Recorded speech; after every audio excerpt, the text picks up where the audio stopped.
মানুষ না খেয়ে থাকবে? না খাই থাকবে না।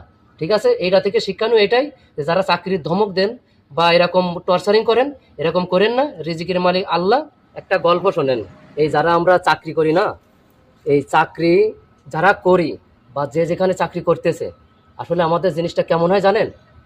এই যে কথায় কথায় বলে চাকরি থেকে বের করে দেব, চাকরি থেকে বের করে দেব, চাকরি চলে গেলে কি খাবি? তো আপনাদের এই কথাটা বলতে গেলে আমি একটা গল্প বলা লাগে। অনেক আগে একটা গল্প পড়ছিলাম। রাজদরবারে বলছে যে তোমার চাকরি থেকে বের করে দেওয়া হবে, তুই কি খাই বাঁচবি? তুই তো না খাইয়ে মরে যাবি। পরে তাকে আর কি বের করে দেওয়া হলো এক পর্যায়ে। দেওয়ার পরে এই যে উজির, উজির মনে হওয়ার সম্ভাবনা, আমার সঠিক খেয়াল নেই। উজির কি করে, এই এখন সে চলে গেছে, যাওয়ার পরে প্রত্যেক দিন এই রাজদরবারে এই সামনে গেটের সামনে এখানে চুরি করে এসে একটা লোক পায়খানা করে থুয়ে যায়। বুঝতে পারছেন? মানে গেটের সামনে পায়খানা করে থুয়ে যায়। এখন প্রত্যেক দিন এই যে পায়খানা করে থুয়ে যায়, এই নিয়ে সবার ভিতরে একটা কৌতূহল শুরু হলো যে এই কাজটা কে করতেছে। পরে একদিন কে ধরা পড়লো যে কে পায়খানা করেছে। এবার পরে টকর লাগাই দিলে, দেওয়ার পরে এই কে পায়খানা করেছে এটা ধরার জন্য লোক লাগাই দিলে। তো সে কথা সেই কাজ। তারপরে কি হয়েছে জানেন? এখন দেখে ওই যে উজির যারে চাকরি থেকে বের করে দিয়েছিল, রাজমহল থেকে বলছিল যে তোর চাকরি যদি না থাকে তুই না খেয়ে মারা যাবি। বুঝতে পারছেন? ওই যাকে বের করে দিয়েছিল সেই ওখানে প্রত্যেক দিন ওর পায়খানা করে থুয়ে যায়। তো কথা হচ্ছে, পায়খানা কেন করে থুয়ে যায় এই নিয়ে রাজদরবারে তাকে ডাকা হলো।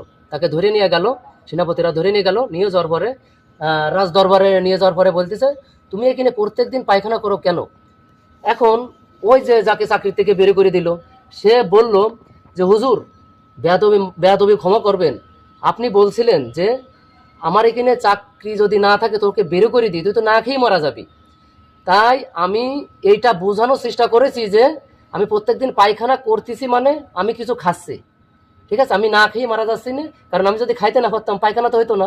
এইটা আপনাকে বোঝানোর জন্য এই পায়খানাটা এই জায়গায় করা, এবং আপনার সেনা লোকজনে ধরে নিয়েছে, তাতে আপনার বোঝা উচিত যে রিজিকের মালিক আল্লাহ।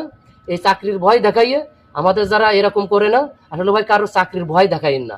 মানুষ রিজিক উপর থেকে আসে, কেউ কারোর রিজিক আটকায় রাখতে পারে না। আপনি মনে করতেন চাকরি থেকে চলে যাওয়ার পরে হয়তো মানুষ না খেয়ে থাকবে? না খাই থাকবে না। ঠিক আছে, এইটা থেকে শিক্ষানো এটাই যে যারা চাকরির ধমক দেন বা এরকম টর্চারিং করেন, এরকম করেন না। রিজিকের মালিক আল্লাহ। ভালো থাকেন, সুন্দর থাকেন। ভিডিওটা যদি ভালো হয় সবাই একটা লাইক, কমেন্ট এবং ভিডিওটা শেয়ার করে সবার মাঝে দেখার সুযোগ করে দিয়েন। আল্লাহ হাফেজ।